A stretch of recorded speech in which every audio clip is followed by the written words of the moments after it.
Est-ce que, en regardant un match, vous vous êtes déjà demandé comment sont orchestrés tous ces changements de caméra, les replays, les ralentis ou l'affichage du score? Eh bien, ça nécessite une régie avec des logiciels extrêmement coûteux, qu'on appelle grossièrement le mélange vidéo. Le truc, c'est que en 2012, il y a un gars, tout seul dans sa chambre, qui a essayé de reproduire ça sur son PC. Et ce qui était au début un simple passe-temps va vite devenir un projet absolument monstrueux, utilisé par tous vos streamers préférés et même des chaînes télé. Ce logiciel, c'est OBS. Et peu importe si vous l'avez déjà utilisé, je suis certain que vous sous-estimez complètement à quel point c'est un ovni. Et les trucs fous qu'on peut faire maintenant avec des plugins d'automatisation ou d'IA. Et pour vous raconter ce miracle de l'open source et les dramas qui ont secoué sa communauté, on reçoit aujourd'hui JB Kempf, qui est le crack français du streaming. Une chose est sûre, à la fin de cette histoire, vous ne verrez plus OBS de la même manière. Mais juste avant, petit message de notre partenaire du jour, qui n'est d'autre qu'Incogni. C'est un service qui va supprimer automatiquement vos données personnelles des bases de données qui les collectent et les revendent. Email, numéro, adresse, tous ces trucs qui circulent sans votre consentement. Et qui fait que vous avez du spam, du risque de piratage et un mauvais contrôle de votre vie privée. Et ce qui est génial avec Incogni, c'est qu'il contacte ces entreprises en masse, à votre place donc, et gère les démarches de suppression. Et surtout, vous allez avoir un dashboard pour suivre tout ça en temps réel, les demandes en cours et celles qui sont effectuées. Avec le code underscore, vous aurez moins 60% sur l'abonnement annuel,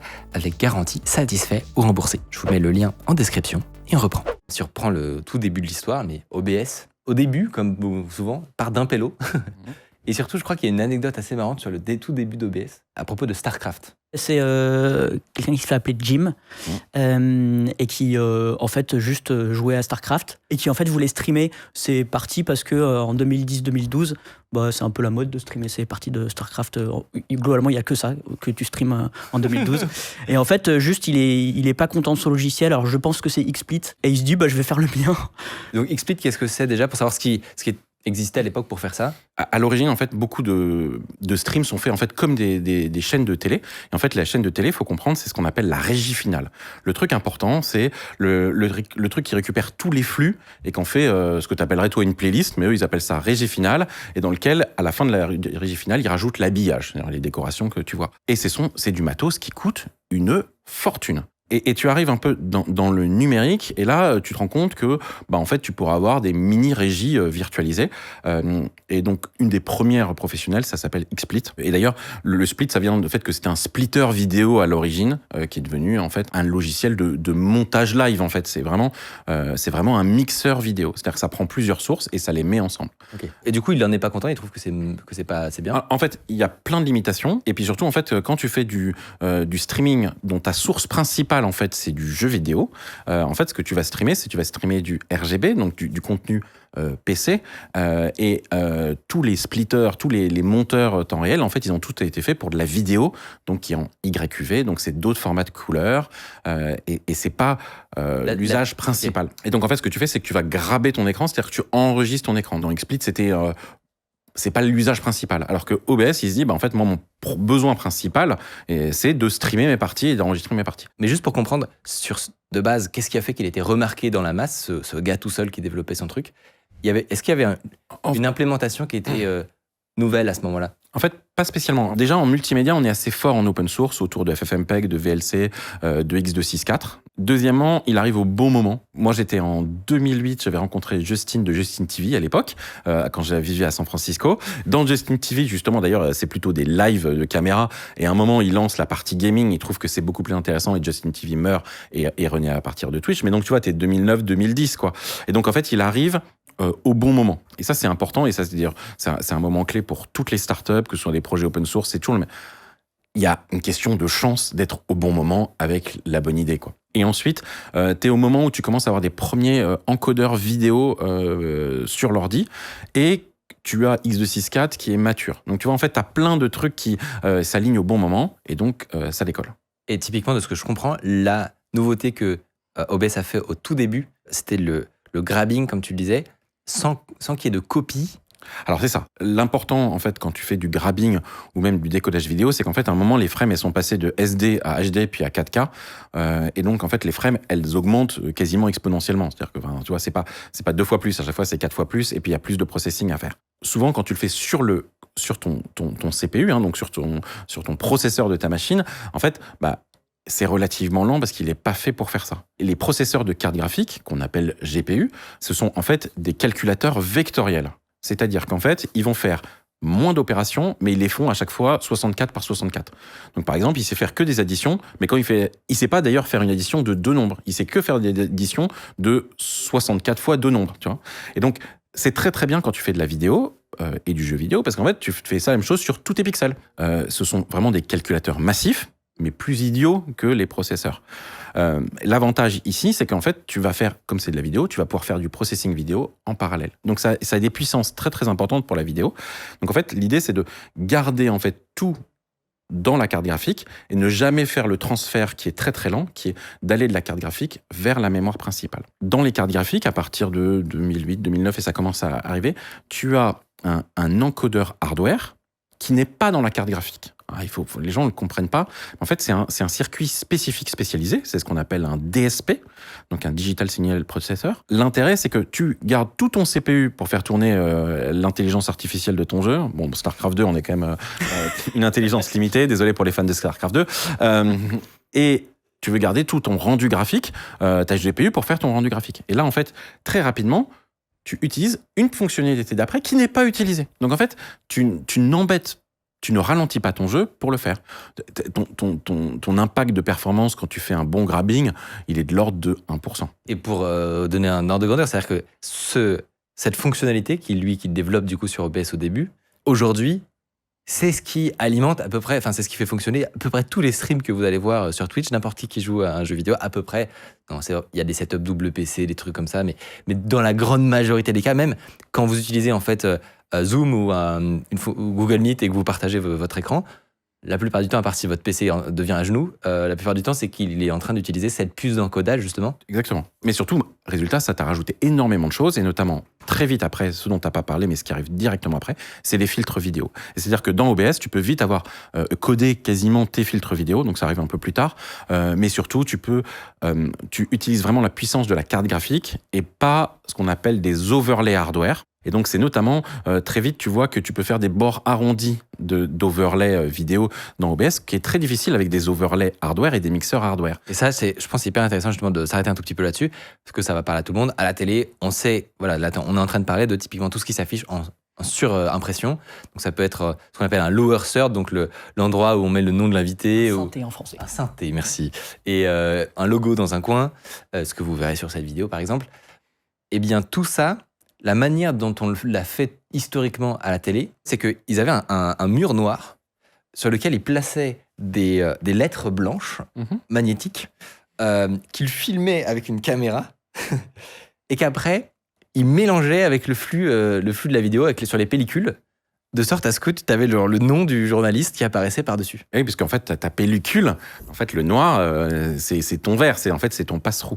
Et en fait, ce qui se passe, c'est que très rapidement, on a ce qu'on appelle des overlays hardware, et notamment un overlay hardware, c'est d'ailleurs souvent ce que tu as dans les box télé, qui est une puce spécifique sur ton ordi, notamment qui est capable de faire les conversions RGB, YQV. À l'origine, c'est vraiment du hardware qui est très très simple, qui fait juste de la fusion de pixels. Donc en fait, tu lui donnes deux images en entrée, t'en sors une en sortie, puis après il peut en faire 2 en parallèle, 4 en parallèle, 6 en parallèle. Et ça coûte de plus en plus cher parce que c'est du matos hardware, il y a quasiment pas de logiciel dedans. Mais ça ne plante jamais. Donc les chaînes de télé, en fait, elles utilisent ça. Mais tu vois bien que c'est vite pas très flexible. Quand tu arrives en full logiciel, tu peux faire ce que tu veux. Donc tu peux faire 2 vidéos, 3 vidéos, tu peux faire des animations, tu peux rajouter des overlays animés, tu peux rajouter beaucoup de choses. Pour moi, la première révolution, c'est qu'elle te permet d'arriver à une qualité, je veux pas dire télé, mais en tout cas professionnelle, avec 0 coût. Et ça, en fait, c'est très, très important. C'est que tu le fais tourner sur ton PC. Même quand tu es un streamer avec 4 gars. C'est-à-dire que qu'est-ce que ça te coûte de streamer alors que tu as 4 gars? Rien. Tu vois, ça vaut pas l'investissement, tu peux t'y mettre. Le deuxième truc, c'est qu'évidemment, très vite, il utilise des encodeurs hardware, ce qui donne un vrai edge. Et ensuite, tu as tout un système d'autres sources, avant les plugins, d'autres sources, et notamment un plugin qui est le plugin du navigateur, qui est hyper important, parce qu'en fait, plutôt que de faire ces animations dans Adobe, avec une suite logicielle de fortune qui coûte une fortune et tout ça, tu peux le faire hyper facilement, directement dans le navigateur. Et ça, faut absolument qu'on s'arrête dessus.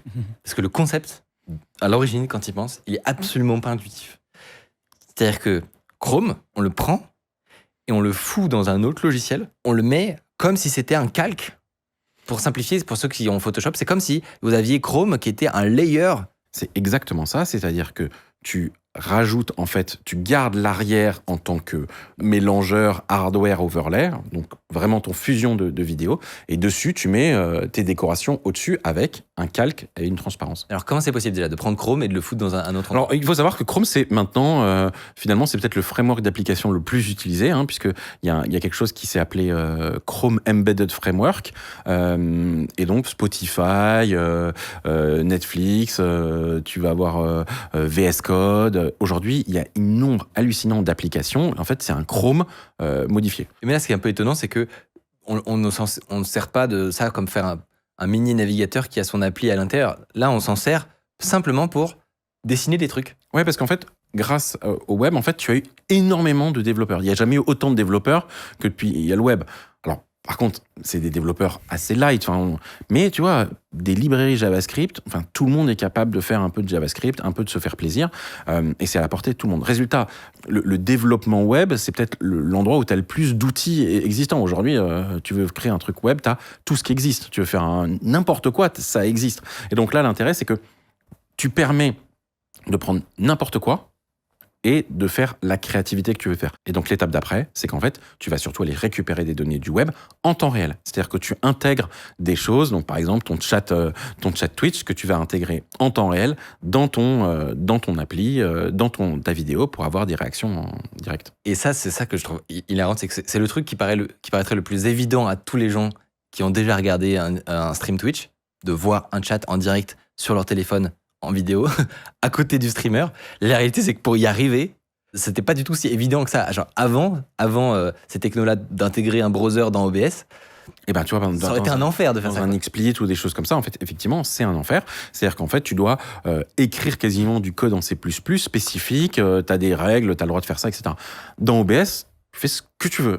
Il y a aussi tout pour ceux qui n'ont jamais ouvert le logiciel, faut réaliser que c'est une boîte à outils où justement ces sources-là, ces calques possibles qu'on peut rajouter au fur et à mesure du temps, et aussi avec les contributions de la communauté, j'imagine. La liste est devenue complètement ahurissante, et je pense ça peut être intéressant de donner quelques exemples justement, et de voir aussi par rapport à la concurrence, parce qu'au fur et à mesure de ces années-là, OBS n'est pas resté le seul outil de mélange vidéo-logiciel.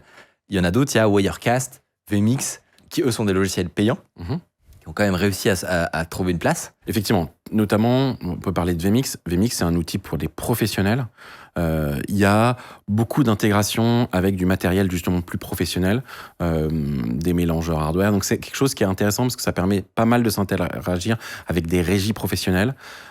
Il faut quand même le dire, pendant longtemps, OBS, c'était pas toujours très très stable. C'est-à-dire qu'en fonction de la configuration, en fonction de beaucoup de choses, tu pouvais sortir de RAM, ça pouvait crasher, et quand ça crache, c'est un écran noir, il faut redémarrer. C'est pas forcément toujours très rapide à redémarrer, etc. Alors aujourd'hui, c'est moins le cas, mais le long de l'histoire, en fait, tu as ça. Quelque chose dont, finalement, OBS c'est pas son problème principal, c'est tout ce qui est 10 bits, HDR et haute couleur, parce que finalement, le HDR sur le PC, c'est quand même relativement une niche. Et surtout, tu as beaucoup de formats de caméras professionnelles qui ne sont pas comprises dans OBS. Donc, tu as une niche pro autour de vMix. Mais ce qui est fascinant, c'est de voir que il y a ce petit îlot qui reste, entre guillemets. En plus, au fur et à mesure des années, tu pouvais aller après brancher ta webcam, par exemple.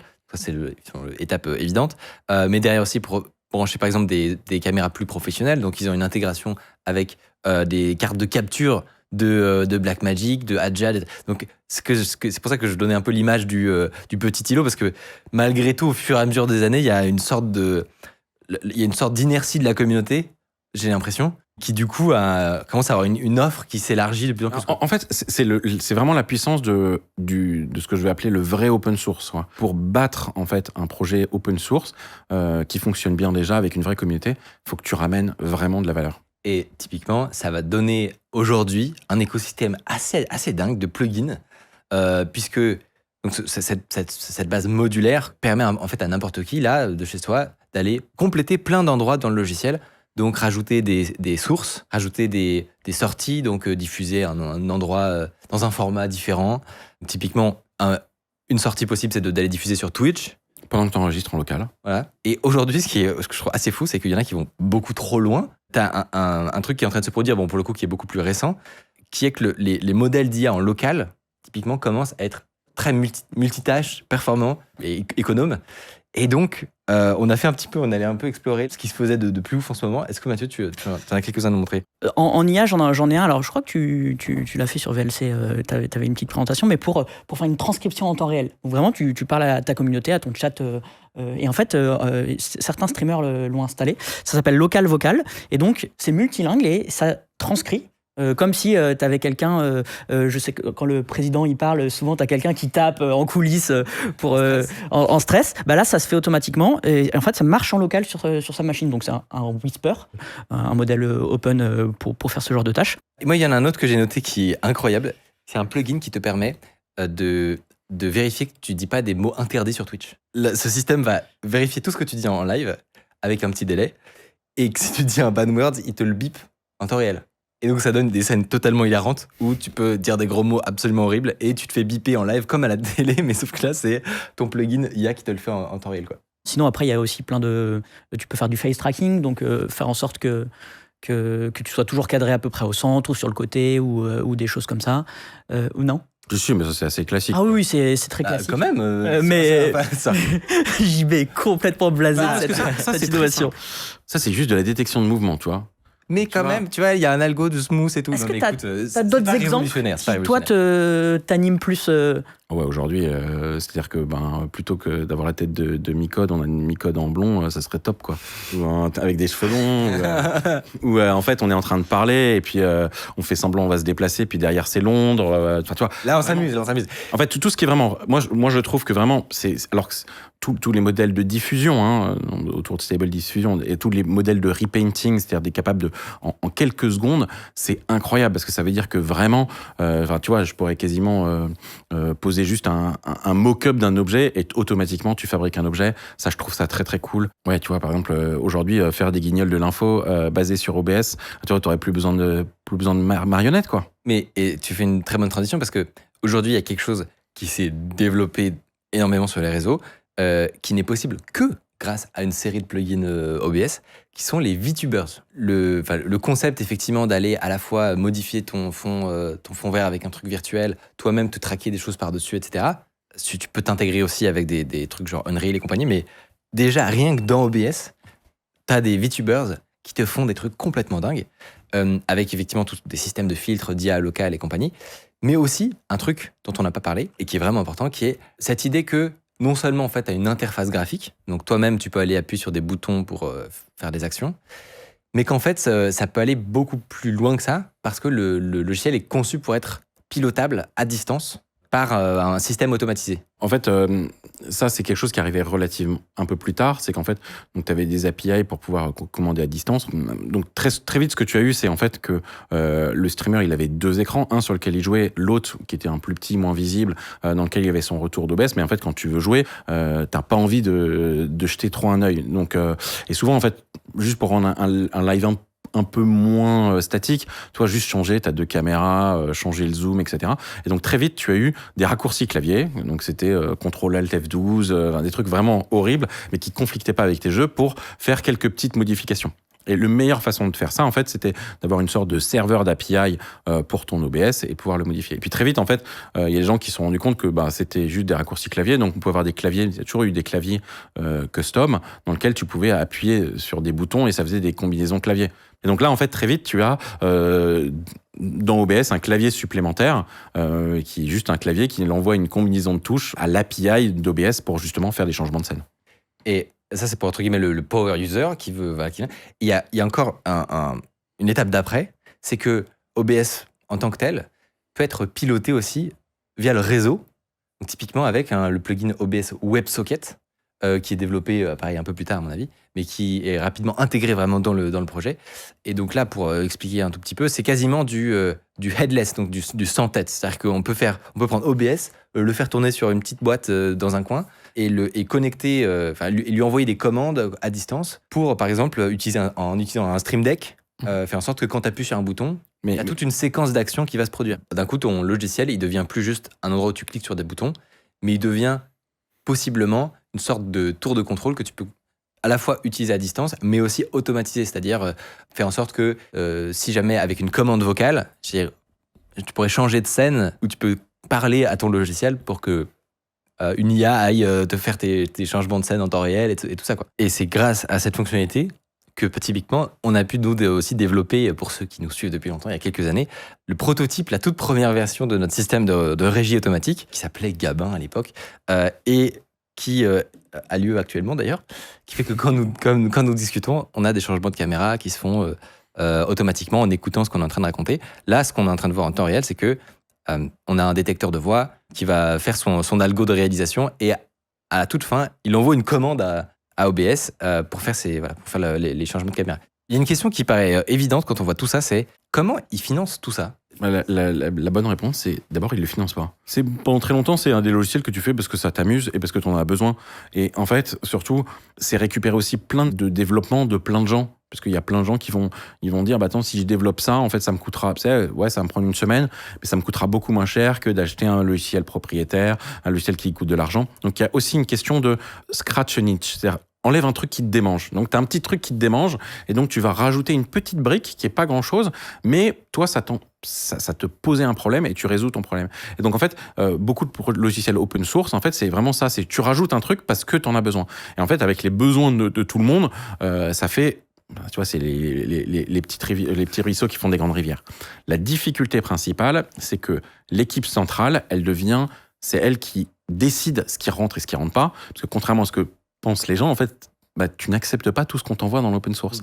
Oui, mais bon, tu fais comment pour la qualité ? En fait, notamment sur VLC, on est vraiment, vraiment à cheval sur la qualité de code, parce qu'en fait, c'est à l'équipe centrale de maintenir. Et donc là, typiquement, ça part du bazar. Il y a un moment aussi où ça devient tellement gros qu'il finit par y avoir des full-time, des gens qui sont embauchés, toi dans le cas d'OBS, de VLC, c'est une structure, une asso qui embauche. Là, c'est un peu la même chose. On pourrait s'attendre à ce que, à partir du moment où OBS est utilisé dans l'industrie partout, alors, non, mais on l'a dit. Les gens, ils payent pas.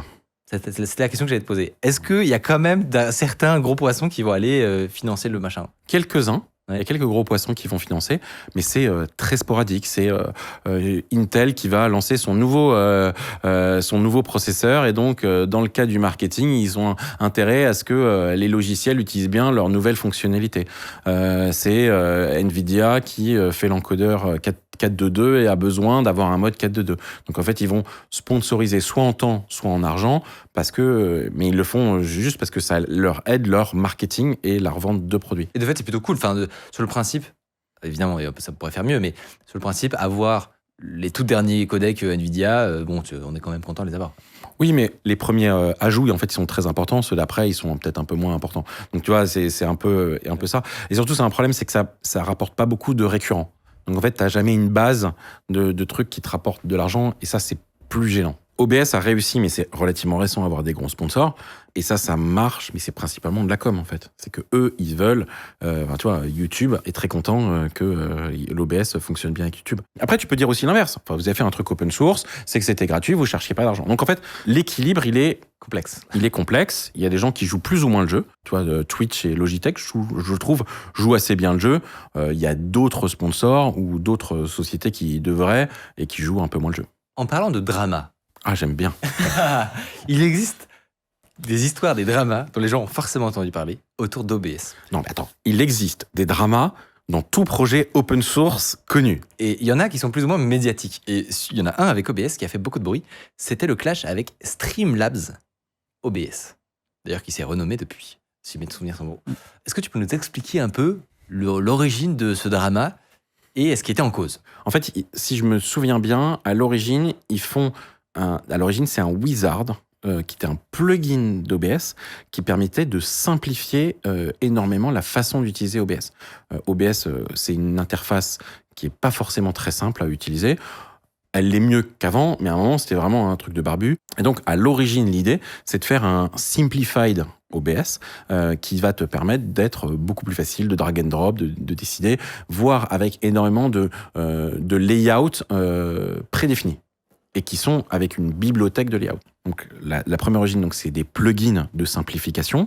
Puis ensuite, ils font leur premier plugin, en fait, c'est un site web en fait qui utilise l'API, l'équivalent de WebSocket pour contrôler OBS, avec une version plus simple pour ne pas avoir à modifier l'UI, parce que c'est du C++, c'est compliqué. Donc ils font quelques petites modifications, et donc à l'origine c'est ça. Donc très vite ensuite ils se rendent compte que finalement il n'y a plus qu'à juste cacher l'interface, et puis après ils n'utilisent plus l'API web, ils utilisent directement l'API LibOBS.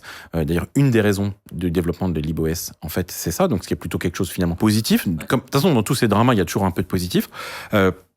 Et donc ensuite, on fait une belle interface qui marche bien avec des designers, où on s'occupe vraiment de l'UI. Et donc en fait, le plus simple, c'est de faire un électron. Là où OBS, son interface est fait, comme on en a évoqué tout à l'heure, de manière native, eux, ils ont pris un gros Chrome, ils ont pris le truc bien propre d'OBS, le serveur qu'ils ont mis dans un coin, ils ont fait en sorte que ton Chrome, il discute avec. Oui, exactement. Et donc, en fait, tu te retrouves avec un électron qui appelle d'ailleurs souvent un électron derrière. Et en fait, tu commences à avoir beaucoup de RAM. Alors que OBS fait quand même très attention sur sa consommation de mémoire. Donc, tu te retrouves avec un truc hyper bloated. Et le problème, c'est que quand ça commence à consommer beaucoup de RAM, en fait, ton jeu vidéo ou ce que tu étais en train de streamer prend moins de place. Et le comble de la cerise sur le gâteau, c'est que non seulement donc c'est à la fin ça finit un peu comme un skin avec des options, c'est quand même il y avait des choses en plus, mais surtout le nom, c'est-à-dire que c'est ça qui a explosé sur Twitter quelques années plus tard, c'est qu'en fait ils ne s'appellent pas un autre nom, ils ont choisi Streamlabs OBS et donc ils gardent en fait l'OBS dedans. Oui, parce qu'à l'origine c'est un plugin d'OBS, c'est-à-dire que très vite ils switchent, mais l'origine c'est bien The Streamlabs Extension for OBS, tu vois, c'est vraiment une interface de simplifier pour OBS, c'est pas un logiciel à part, tu vois.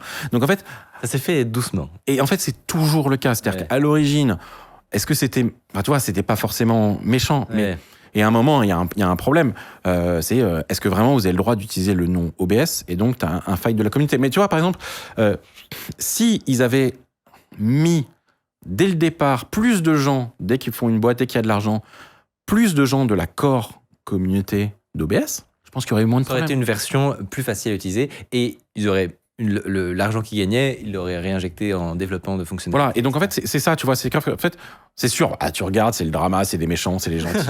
Dans tous les drames open source, il y a un fork, c'est des méchants, c'est les gentils. En vrai, c'est souvent beaucoup plus fin, parce que c'est souvent plus compliqué, c'est une histoire, mais souvent, et ça malheureusement, c'est souvent ce que je dis, c'est une question de thunes. C'est-à-dire qu'en fait, à un moment, il y a quelqu'un qui est trop greedy, trop avare, qui en veut un peu trop pour ça, et qui oublie de redonner à la communauté open source. Mais tu vois, par exemple, le truc OBS, franchement, les mecs de Streamlabs, ils ont été nuls, quoi. Il y avait tellement de trucs très très simples pour en faire un truc qui cartonnait, qui aurait été utile pour tout le monde, que je trouve... Et aujourd'hui, tu vois, par exemple... il y a un truc qui s'appelle Grabio, où il y en a 2-3 autres, il y a l'équivalent qui sont vraiment des OBS dans le cloud.